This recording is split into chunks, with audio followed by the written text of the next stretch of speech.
生徒皆様の上に神様の恵みと祝福が豊かにありますように。 성도 여러분에게 하나님의 은혜와 축복이 풍성하기를 바랍니다. 今朝皆様と共に礼拝を守ることができますことを感謝いたします。 오늘 아침도 여러분과 함께 예배를 드릴 수 있게 하심을 감사합니다. 私たちは日々に祈りを捧げています。 우리들은 날마다 기도를 드리고 있습니다. 神様はその一つ一つの祈りに心を止めてくださっておられることを信じます。 하나님께서는 우리들의 하나하나의 기도에 마음을 두고 계심을 믿습니다. ルカによる福音書の11章15節を見ますと、イエス様はいつもあるところで祈っておられたようです。 누가복음 11장 15절을 보면요, 예수님께서 항상 어떤 곳에서 기도하고 계신 것 같습니다. その祈りが終わると、弟子の一人がイエス様に言いました。 그 기도가 끝나면 제자 한 명이 예수님께 말했습니다. 主よ、ヨハネが弟子たちに教えたように、私たちにも祈りを教えてくださいと言いました。 예수님, 요한이 제자들에게 가르친 것처럼 우리들에게도 기도를 가르쳐주세요라고 하고 말했습니다. そこでイエス様が教えられたのが主の祈りです。 거기에서 예수님이 가르쳐주신 것이 주기도문입니다. 今朝は本文を通して主の祈りから学び、私たちの日々の祈りに取り入れていきたいと思います。 오늘은 이 본문을 통해서 주기도문에서 배우고 그리고 우리들의 매일매일 기도에 받아들여가고자 합니다. 1番目として祈る時の注意についてです。 그리고 첫 번째, 기도할 때 주의해야 할 것에 대해서 얘기하겠습니다. 本文5節から8節において、イエス様は祈る時の注意について語っておられます。 본문 5절에서 8절을 보시면요, 예수님은 기도할 때 주의해야 할 것에 대해서 말씀하고 계십니다. 本文5節、偽善者たちのようであってはいけませんと言っておられます。 본문 5절을 보시면 외식하는 자와 같이 하지 말라라고 말씀하고 계십니다. 偽善者というのはパリサイ人や律法学者などのことで、当時先生と崇められていた宗教指導者たちを指しています。 외식하는 자, 곧 위선자라는 것은요, 바리새인이나 율법학자들을 가르치는 말로 당시 선생님이라고 우러러 받았던 종교 지도자들을 가리키고 있습니다. 彼らは神様の教えよりも人の言い伝えを大切にして人々にああしなさい、こうしなさいと指示しますが、人を助けようとはしませんでした。 그들은 하나님의 가르침보다도 사람들에게 좋은 말을 전언하는 것을 소중히 하고 사람들에게 이렇게 하세요, 저렇게 하세요라고 지시하였지만 사람을 도우려고는 하지 않았습니다. 彼らは人に見られたくて街道や通りの四つ角に立って祈るのが好きだからです。 그들은 사람들에게 보여지고자 하여서 회당이나 큰 거리에서 그 모서리에서 서서 기도하는 것을 좋아했다고 합니다. 当時そのような光景が見られたのでしょうね。 다분 당시에도 그런 광경을 볼 수 있었을 것 같습니다. 6節では、しかしイエス様は人に見せるための祈りではなく、奥まった部屋に入りなさい。そして戸を閉めて隠れたところにおられるあなたの父に祈りなさい。そうすれば隠れたところで見ておられるあなたの父があなたに報いてくださいますと言われました。 6절에 보시면 그러나 예수님은 사람에게 보여지기 위한 기도가 아니고 골방에 들어가라. 그리고 문을 닫고 숨겨진 곳에 계신 당신의 아버지께 기도하라. 그리하면 숨겨진 곳에서 보고 계시는 당신의 아버지가 당신에게 보답해 주신다고 말씀하셨습니다. 私たちは家族と生活していますと、なかなか奥まった部屋で戸を閉めて祈ることが難しい方もいらっしゃることでしょう。 우리들은 가족들과 함께 생활하고 있으면서 좀처럼 골방에 들어가서 문을 닫고 기도하는 것은 참 어려운 분들도 계시겠죠. また毎日忙しくてなかなか祈る時間が取れないという方もいるかと思います。 그리고 매일 너무 바빠서 좀처럼 기도할 수 있는 시간이 없다고 말씀하시는 분들도 계실 거라고 생각합니다. そういう方でもいつもより30分早く起きて祈りの時間を確立することができますようにお勧めいたします。 이러한 분들도 어느 때보다도 30분 정도 일찍 일어나서 기도하는 시간을 확보할 수 있도록 하시기를 권해드립니다. 7節祈るとき、異邦人のような同じ言葉をただ繰り返していけませんとあります。 그리고 7절 보시면 기도할 때 이방인들과 같이 중언부언하지 말라라고 적혀 있습니다. ここで異邦人というのは、誠の神様を知らない人々を意味しています。 여기에서 이방인이라고 하면 참 하나님을 모르는 사람들을 의미합니다. 彼らは言葉数が多ければ聞かれると思っているのですとあります。 그들은 말을 많이 하여야 들으실 줄 생각하느니라 라고 적혀 있습니다. イエス様は言われます。彼らの真似をしてはいけません。あなた方の父なる神は、あなた方がお願いする先に、あなた方に必要なものを知っておられるからですとあります。 예수님께서는 말씀하십니다. 8절에 그들을 본받지 말라. 구하기 전에 너희에게 있어야 할 것을 하나님 너희 아버지께서 아시느니라 라고 적혀 있습니다. 2番目として祈り方についてです。 그리고 두 번째로 기도하는 방법에 대해서 얘기하겠습니다. 1に、天にいます私たちの父よと呼んでください。 첫 번째, 하늘에 계신 우리 아버지요 라고 되어 있습니다. イエス様は天にいらっしゃる神様に親しく、アバ父よと呼ばれました。 예수님께서는 하늘에 계신 하나님 아버지께 친밀하게 아바 아버지요 라고 부르셨습니다. 本文6節8節にも父と出てきますね。 본문의 6절과 8절에도 보면 아버지라고 적혀 있습니다. 当時の宗教家たち、イスラエル人たちは神様に対して親しく父よなどとは呼びかけていませんでした。 당시의 종교가들은 그리고 또 유대인들은 하나님에 대해서 친밀하게 아버지요라고 부르지는 않았습니다. ヨハネの福音書10章30節を見ますと、イエス様は私と父とは一つですと言われました。 요한복음 10장 30절을 보면 예수님은 나와 아버지는 하나이다 라고 말씀하셨습니다. それでユダヤ人たちは、あなたは人間でありながら自分を神とするとして認まれ、石打ちにしようとしました。 그래서 유대인들은 당신은 인간이면서 어떻게 자신을 하나님이라고 하여서 미워하고 그리고 돌로 치려고 했습니다. ヨハネ福音書1章12節のところ、しかしこの方を受け入れた人々、すなわちその名を信じる人々には神の子供とされる特権をお与えになったとあります。 요한복음 1장 12절을 보시면요. 영접하는 자, 곧 그 이름을 믿는 자들에게는 하나님의 자녀가 되는 권세를 주셨으니 라고 적혀 있습니다. 선생님, 저도下げていただきます。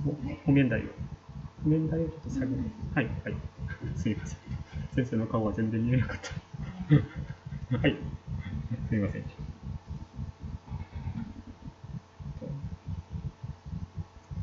こんにちは。ヨハネの福音書です。その次ですね。はい。今日、イエス様を信じた方々は神の子供とされるのですね。 오늘날에 예수님을 믿는 사람들을 하나님의 자녀라고 한다고 하죠. ローマ書の8章15節の御言葉。あなた方は人を再び恐怖に陥れるような奴隷の霊を受けたのではなく、子としてくださる御霊を受けたのです。私たちは御霊によって我が父と呼びます。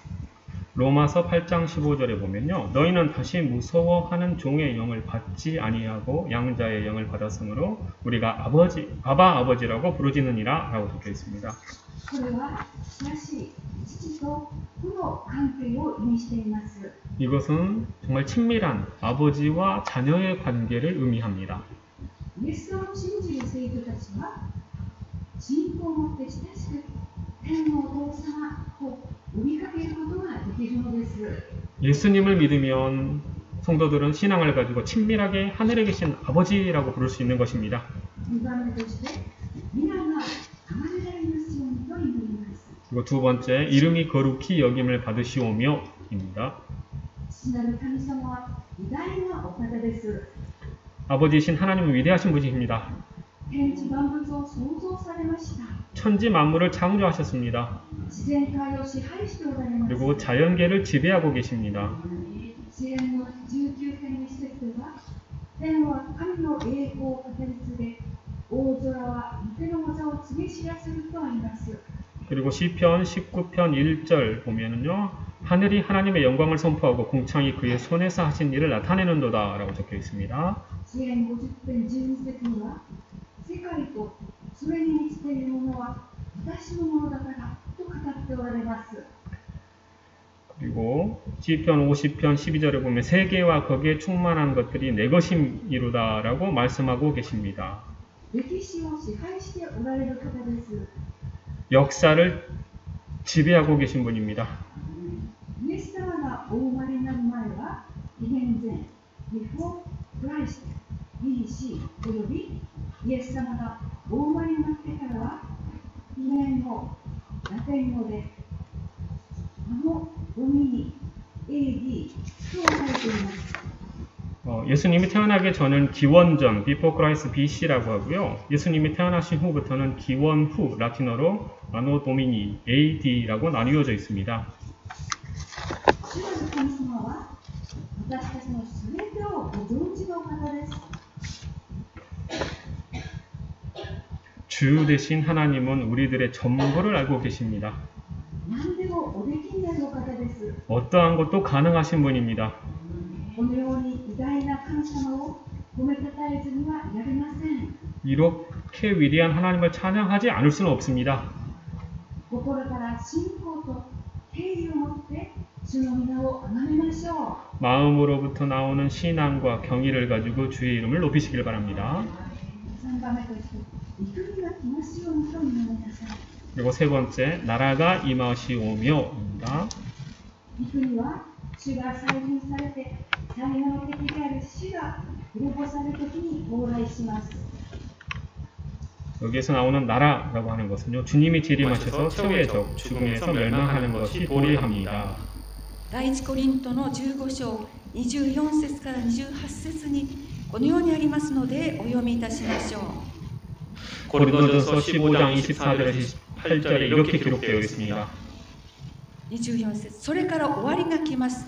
その時キリストはあらゆる支配とあらゆる権威、権力を滅ぼし、父なる神様にお渡しになります。キリストの支配はすべての敵をその足の下に置くまでと定められているからです。最後の敵である死も滅ぼされます。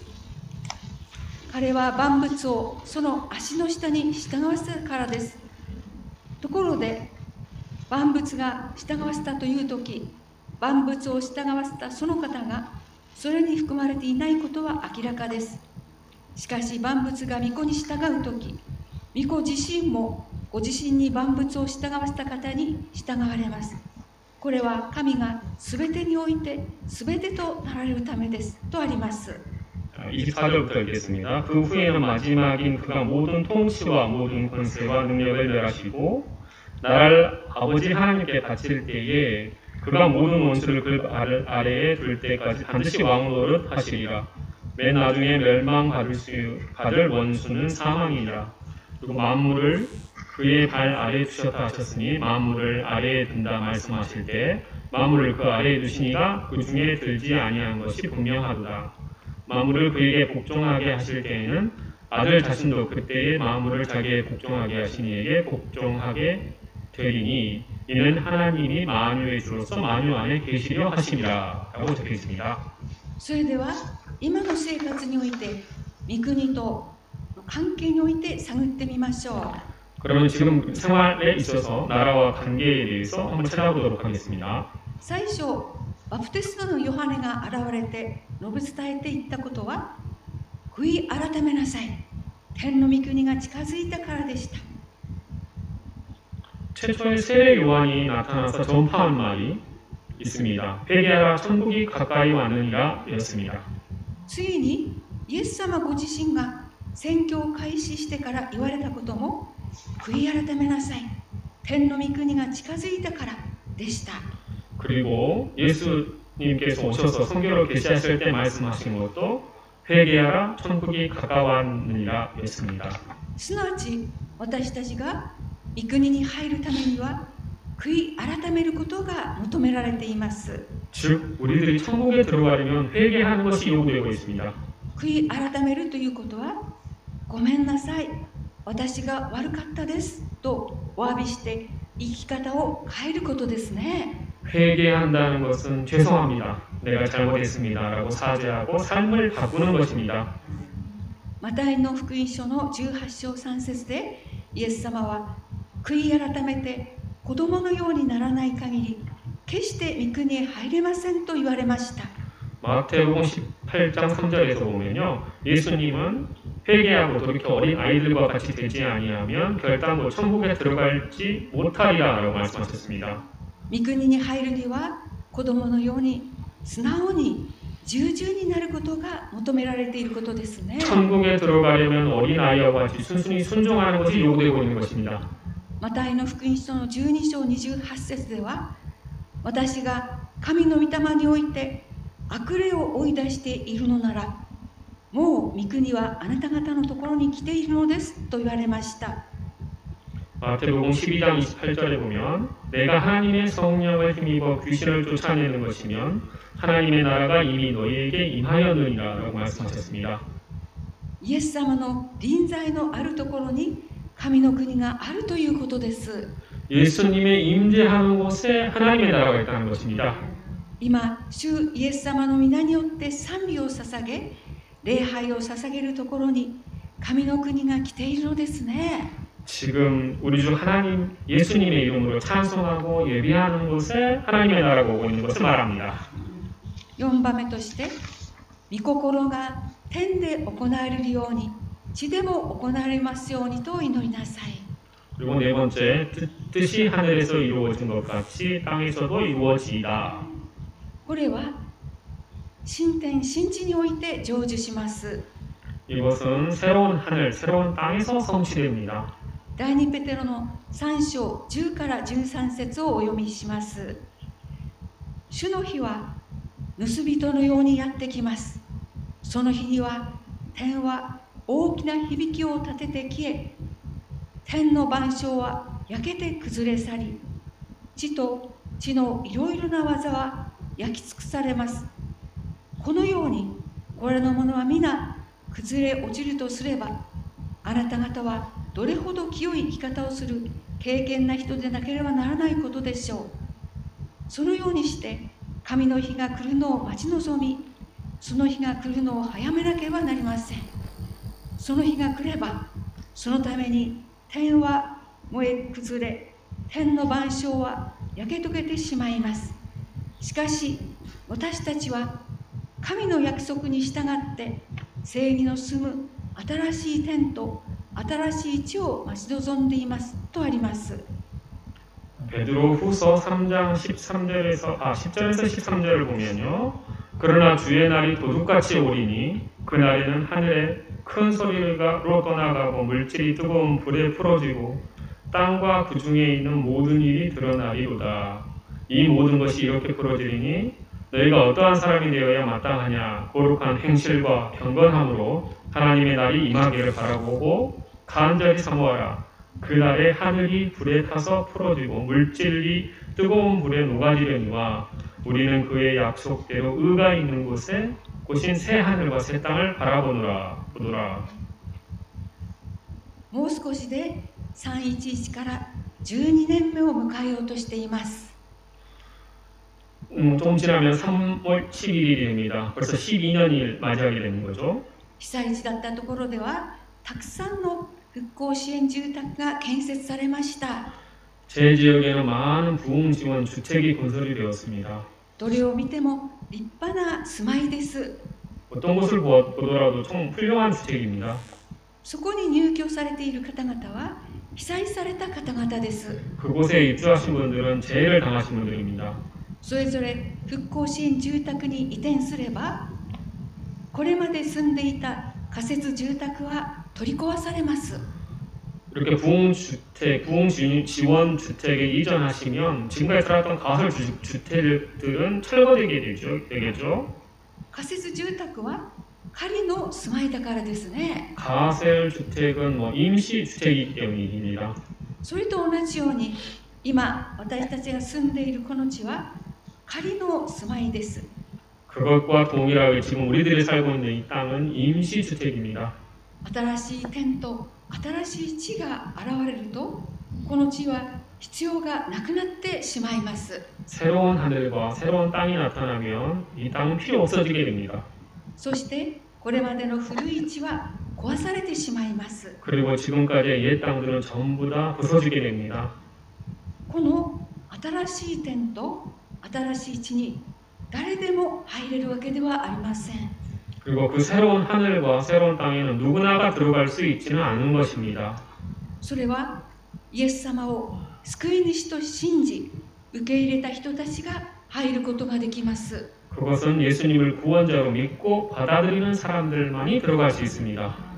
イエス様を救い主として信じる人がたくさん起こされて、新天新地を共に待ち望むものとされますように、福音宣教に励みましょう。 예수님을 구원자로 믿는 사람이 많아져서 새로운 하늘, 새로운 땅을 함께 손꼽아 기다리는 사람이 될 수 있도록 복음 선교에 힘쓰도록 합시다. 5番目に、私たちの日元の糧を今日もお与えくださいと祈りましょう。 그리고 5번째, 오늘 우리에게 일용할 양식을 주옵시고. 日本ではスーパーなどのお店に行けばたくさんの食べ物、品物があふれています。 일본에서는 슈퍼 같은 가게에 가면 정말 많은 것들이, 먹을 수 있는 것들이 넘쳐나죠. でも311の時のことは皆様の記憶にしっかり残っていると思います。 그렇지만 3월 11일에 여러분들의 기억에는 선명하게 남아있을 거라고 생각합니다. 突然起きた地震、津波で東日本沿岸部は一瞬にして全ての機能が麻痺してしまいました。 돌연 발생한 지진, 쓰나미로 동일본 해안부는 순식간에 모든 기능이 마비되어 버렸습니다. 一瞬にして住む家を失った人、家族、親戚、友人を失った人たちが大勢いらっしゃいました。 일순간에 살던 집들이 잃었던 사람, 그리고 가족, 친구, 친척들을 잃은 사람들이 굉장히 많았습니다.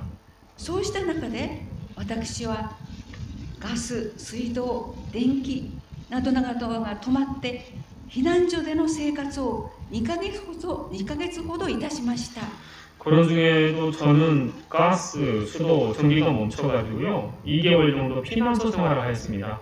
最初の頃は近くのスーパーからパンやおにぎりなどの差し入れがありましたが、避難所に人があふれて食べ物が何もなかった時もありました。 처음에는 근처의 슈퍼에서 빵과 주먹밥 등을 제공을 받았는데요. 피난소에 사람이 넘쳐나가지고 먹을 것이 아무것도 없었던 적도 있었습니다. その上、福島原発事故のために汚染が心配されて、目の前に食べ物があっても食べることができないという経験もしました。 그리고 거기에 후쿠시마 원자력 발전소 사고 때문에 오염이 걱정되어서 눈앞에 음식이 있는데도 먹을 수 없었던 경험만 했습니다. いち早く支援に駆けつけてくださいましたアメリカや韓国をはじめ世界中の国々の方々からの支援がどれほどありがたかったことでしょうか。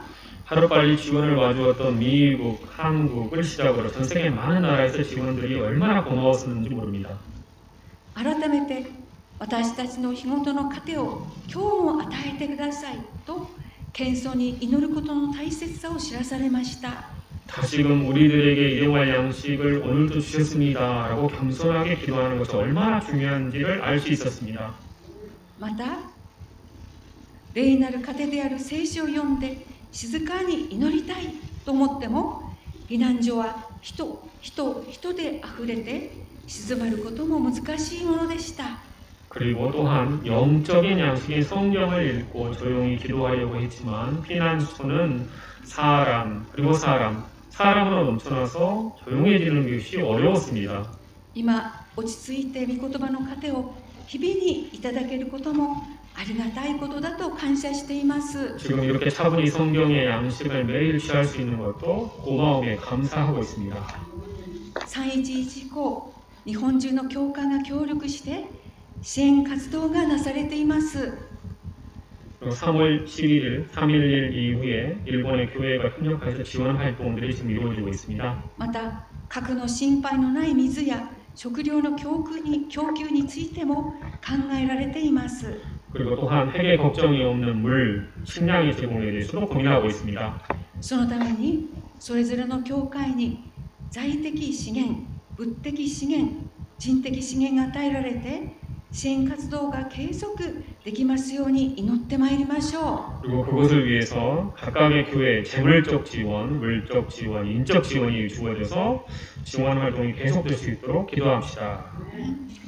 6番目として私たちの負い目をお許しくださいと祈りなさいとあります。 그리고 6번째, 우리가 우리에게 죄 지은 자를 사하여 준 것 같이 우리 죄를 사하여 주옵시고.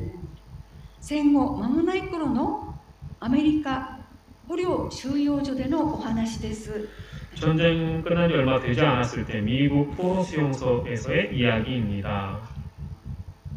そこに一人の若い女性が毎日捕虜収容所に通って日本人捕虜のお世話をしていました。 또 그곳에 한 명의 젊은 여성이 매일같이 포로 수용소에 다니면서 일본인 포로를 보살펴주고 있었습니다. 日本の捕虜たちはこの人はなぜ敵であった私たちをこのように親切にしてくれるのかなと不思議に思っていました。 그 일본인 포로들은 이 사람은 왜 적인 우리를 이렇게 친절하게 대해줄까라고 이상하게 생각했었습니다. ある日のこと、その女性に聞いてみました。 오늘날 그 여성에게 물어봤습니다. あなたはなぜ敵であった私たちに親切にしてくださるのですか？ 당신은 왜 적인 우리들에게 이렇게 친절하게 해주시나요? するとその女性は意外な事実を話してくださいました。 그러자 그 여성은 의외의 사실을 이야기해 줬습니다. 次のことはこの女性の言葉ですけども、私の父は宣教師で日本で宣教していました。ところが戦争のために父は日本兵に殺されました。私は父が日本の人々の救いのために宣教していたのに、なぜ日本人から殺されなければならなかったのか、苦しみ、そして日本人を憎みました。しかしもし父が生きていたら父はどうしただろうかと考えました。そして私はその答えをすぐ分かりました。父は自分を殺した者を許し、その人のために尽くしてくれたであろうということを。私はそれから父を殺した日本人を憎んだ罪を悔い改めました。そして父に代わって日本人に仕えるようになりました。 여기에서 그 여성이 했던 말을 소개하겠습니다. 나의 아버지는 선교사로 일본에서 선교를 했었습니다. 그러나 전쟁에서 아버지는 일본 군에게 죽임을 당했습니다. 나는 아버지가 일본 사람들을 구하기 위해서 이렇게 선교를 해왔는데 왜 일본인들에게 죽임을 당하지 않으면 안 되었는지 괴로웠고 그래서 일본인들이 참 미웠습니다. 그러다 만약 아버지가 살아계신다면 아버지는 어떻게 했을까 하고 생각했습니다. 그리고 나는 그 답을 바로 알 수 있었습니다. 아버지는 자신을 죽인 사람을 풀어주고 그 사람을 위해서 힘썼을 것이라고. 나도 이제부터 아버지를 죽인 일본인을 미워했던 죄를 회개했습니다. 그리고 아버지 대신 일본인을 섬기기로 했습니다. イエス様は私たち全人類の罪とかを許すために罪なきイエス様が身代わりとなって十字架にかかって死んでくださいました。そして3日目に死に勝利され復活してくださいました。 예수님은 우리들 전 인류의 죄를 사하기 위해서 죄 없는 예수님이 대신하여 십자가에 돌아가셨습니다. 그리고 3일째 죽음에서 승리하셔서 부활하셨습니다. 今誰でもイエス様を救い主として信じる者のすべての罪が許され天の御国に入るものとしてくださいます。 지금은 누구든지 예수님을 구세주로 믿는 자의 모든 죄를 사하시고 하늘나라에 들어갈 수 있게 하여 주셨습니다. 私たちはどうでしょうか？ 우리들은 어떠하나요? 私たちの負い目をお許しください。私たちも私たちに負い目のある人たちを許しましたと心から祈るものとされますように。 우리들의 죄를 사하여 주세요. 우리들도 우리에게 죄 지은 자를 용서하였습니다. 라고 마음속에서 우러나오는 기도가 될 수 있도록 되기를 원합니다. 7番目に私たちを心に合わせないで、悪からお救いくださいと祈りなさいとおっしゃいました。 그리고 7번째, 우리를 시험에 들게 하지 마옵시고 다만 악에서 구하옵소서라고 되어 있습니다. 私たちは気をつけて生活していても試みに遭うことがあります。 우리들은 주의하면서 생활을 하더라도 시험에 드는 경우가 있습니다. 私たちは弱いものです。 우리들이 약하기 때문이죠. 外側から襲ってくる試み、内側から襲ってくる罪との戦いがあります。 외부로부터 찾아오는 시험, 그리고 내적으로부터 찾아오는 죄와의 싸움이 있습니다. ロマ書の7の19で、大伝道者パウロでさえ次のように告白しています。 로마서 7장 19절을 보면요. 대전도사라고 말하는 바울도 다음과 같이 고백하고 있습니다. 私は自分でしたいと思う善を行わないで、かえってしたくない悪を行っています。もし私が自分でしたくないことをしているのであれば、それを行っているのはもはや私ではなくて、私のうちに住む罪ですと告白しています。 내가 원하는 바 선을 행하지 아니하고 도리어 원하지 아니한 악을 행하는도다. 만약 내 자신이 원하지 않는 일을 하고 있다면 그것을 행하고 있는 것은 이미 내가 아닌 내 안에 살고 있는 죄입니다. 라고 고백하였습니다. また別の箇所でパウロは次のように告白しています。 그리고 또 다른 곳에서 바울은 다음과 같이 고백하고 있습니다. 第2コリント11章の29、30です。誰かが弱くて私は弱くないということがあるでしょうか。誰かがつまずいて私の心が激しく痛まないでおられましょうか。もしどうしても誇る必要があるなら、私は自分の弱さを誇ります。 고린도후서 11장 29절 30절에 이렇게 적혀 있습니다. 누가 약하면 내가 약하지 아니하며 누가 실족하게 되면 내가 애타지 아니하더냐. 내가 부득불 자랑할진대 내가 약한 것을 자랑하리라. 第2コリント12章7節から9節お読みします。パウロは肉体に一つの富が与えられました。それは私が高ぶることがないように私を打つためのサタンの使いです。このことについてはこれを私から晒してくださるようにと3度も主に願いました。しかし主は私の恵みはあなたに十分であるというのは私の力は弱さのうちに完全に現れるからであると言われたのです。ですから私はキリストの力が私を覆うためにむしろ大いに喜んで私の弱さを誇りましょうと告白しています。 고린도후서 12장 7절부터 9절에 보면 바울은 이렇게 얘기합니다. 여러 계시를 받은 것이 지극히 크므로 너무 자만하지 않게 하시려고 내 육체의 가시 곧 사탄의 사자를 주셨으니 이는 나를 쳐서 너무 자만하지 않게 하려 하심이라. 이것이 내게서 떠나가게 하기 위하여 내가 3번 주께 간구하였더니 나에게 이르시기를 내 은혜가 내게 족하도다.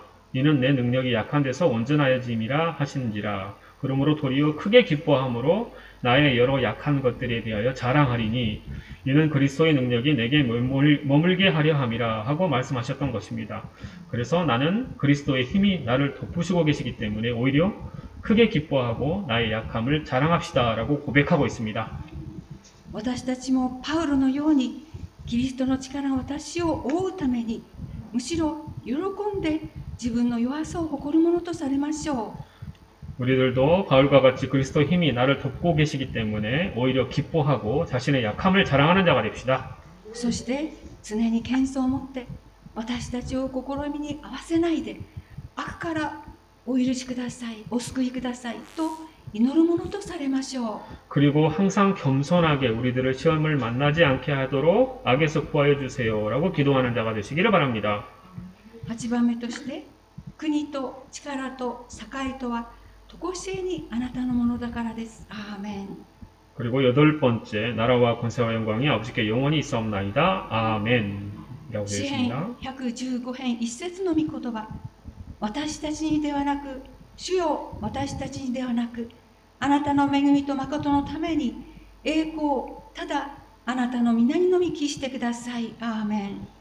시편 115편 1절의 말씀을 보면요. 여호와여 영광을 우리에게 돌리지 마옵소서. 오직 주는 인자하시고 진실하심으로 주의 이름에만 영광을 돌리소서. 아멘. すべての栄光誉れは主がお受けになることを覚えますように。 모든 영광 주님이 받으시기를 기억하시기를 바랍니다. お祈りをいたします。 기도하겠습니다. 天の父なる神様、あなた様の尊い皆を褒めたたえます。 하늘의 아버지 하나님, 존귀하신 주님의 이름을 찬양합니다. 御子イエス様をこの地にお使わしくださりありがとうございます。 아들 예수님을 이 땅에 보내주심을 감사합니다. イエス様、私たち全人類の罪を許すために、私たちが負うべき十字架を身代わりとなって負ってくださいました。感謝いたします。 예수님이 우리들 전 인류의 죄를 대속하기 위해서 우리들이 짊어져야 하는 십자가를 대신하여 주셨습니다. 감사합니다.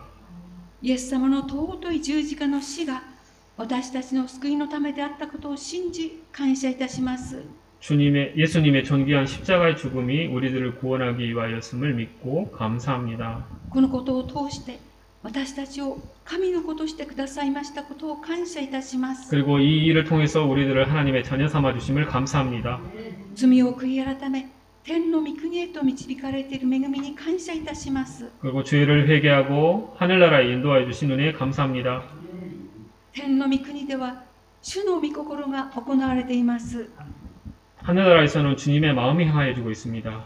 この地にも主の平安が訪れますように待ち望みます。 이 땅에서도 주님의 평안이 찾아오기를 기대합니다. 今戦争によって田畑が荒らされ作物が収穫されない国々があります。 지금 전쟁으로 인해서 전답이 황폐하여서 작물을 수확하지 못하는 나라가 있습니다.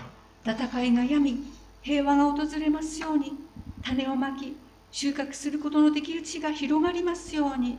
그리고 전쟁이 멈추고 평화가 찾아올 수 있도록, 그리고 씨를 뿌리고 수확하는 일이 가능한 땅이 넓어지기를 기도합니다. あなた方が互いに愛し合うことによって弟子であるということが分かりますと語られた主よ、私たちがイエス様に倣って互いに愛し合い許し合い使い合うものとさせてください。 그리고 서로 사랑함으로 제자임을 알게 해주신 주님, 우리들이 예수님을 본받아서 서로 사랑하고 용서하며 서로 섬기는 자가 될 수 있도록 하여 주시옵소서. 日々に試みから悪からお救いください。 그리고 날마다 시험에서 그리고 악에서 구원하여 주시옵소서. 主に栄光がありますように。 주님께 영광이 있기를 기도합니다. イエス様の尊いお名前によってお祈りいたします。 예수님의 존귀하신 이름으로 기도합니다. 아멘.